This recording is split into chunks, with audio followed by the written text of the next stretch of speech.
So let me turn the camera around here and show you the wonderful St Giles Cathedral. Look at that.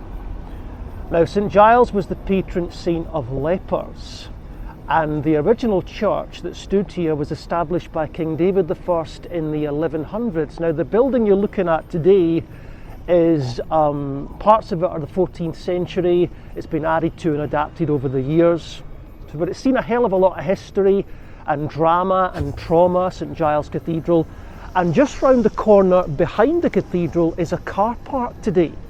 But for many, many years, it was the main burial site for the city of Edinburgh. For about 450 years, they buried bodies round there.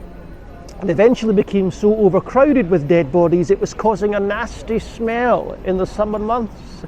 So in the 1560s, Mary Queen of Scots ordered the place shut down and cleaned up, and Greyfriars took over as the main graveyard in Edinburgh.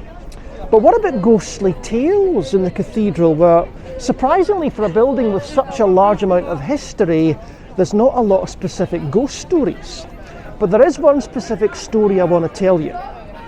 In the early 1900s, a lady was visiting the cathedral one day and looking around, and she felt 3 sharp blows to the back of her neck. So she turned round to see what caused this, and there was nobody there.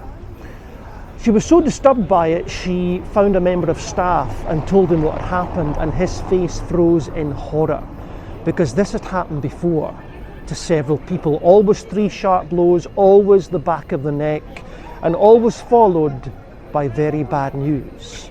And the lady in question was no different, because later that same day, she was informed that her son had been involved in an accident and had been killed. And the strange thing is, he had died at exactly the same time that she'd felt the 3 sharp blows on the back of her neck. Very curious, eh? So what is this thing? Is it some kind of poltergeist haunting the cathedral? Is it a banshee warning people of impending doom? What about the graveyard? Maybe it's the restless spirit of someone whose grave was disturbed when they moved the graveyard. And the 3 sharp blows to the back of the neck. That's very specific, isn't it? Well, there was a lot of executions that took place outside the cathedral, many of them by beheading. So could this be the ghost of someone who lost their head?